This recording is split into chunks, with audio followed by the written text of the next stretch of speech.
The menu we are having on the night is being built following a sort of music script and creating these kind of circles based on these repetitions of recipes that all these women were telling us.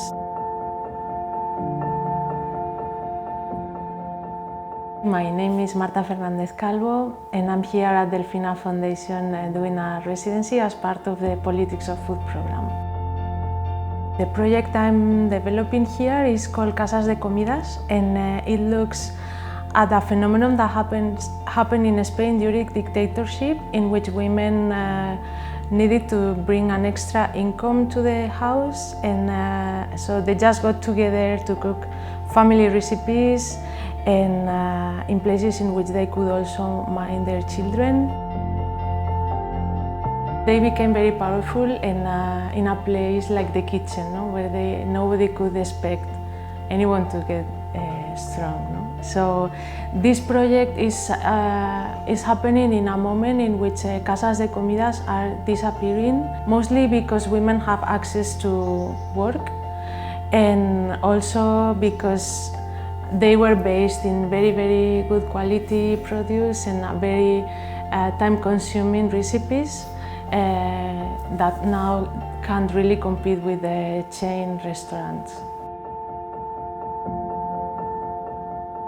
A few weeks before I came here to London, we went with Dani Barros, the curator for the Politics of Food, and myself. We went to La Rioja to meet with some of the founders of these casas de comidas that are still alive. We were just interviewing them to understand which recipes started some of the casas de comidas, and with Casa de Comidas is also very interesting the fact that they were generated by women, but now they echo in some of the kitchens of the most renowned Michelin star chefs. So it was very moving when we went to visit Francis Paniego in Echaurren, in Ezcaray. And the recipes of his mother, grandmother, great-grandmother are in his kitchen, and he acknowledged all that.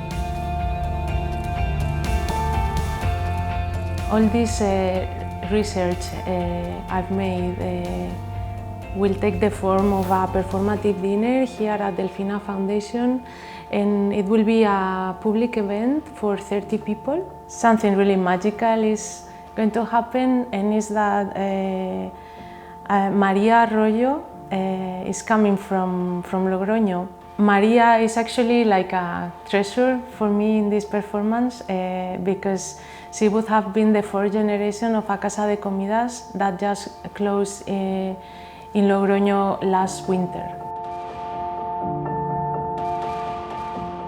There will be some storytelling in which I'm going to try to just kind of embody all those voices no, that are kind of fading out.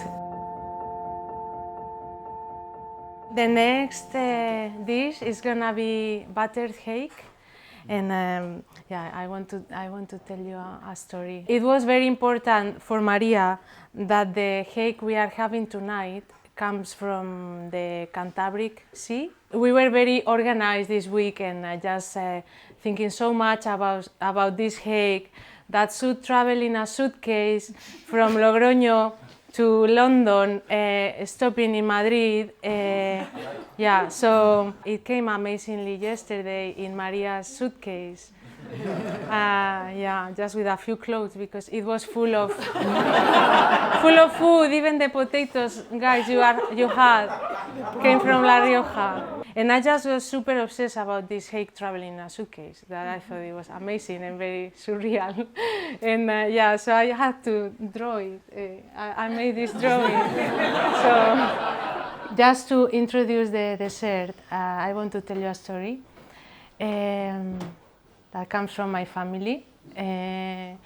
Well, my grandfather used to love sweets. My grandmother was a beautiful baker, So she would bake all these amazing things. When my grandfather died, she forgot all her recipes. I remember my sister telling, "But Granny, this kind of circular sponge cake that she would open and put cream and then cover with chocolate for all the birthdays of the nieces." And she was like, I don't know, I can't remember anything. When she died 2 years ago, a little yellow folder appeared with all the family recipes. My sister was there and she had the intuition of just taking this folder for me. Yeah, just a way to, an example of, I don't know, the spirit and I don't know, the challenge that it was for me tonight also to kind of embody all these voices and being in such a fragile territory, standing in such a fragile place, just to keep all these stories alive. So enjoy this.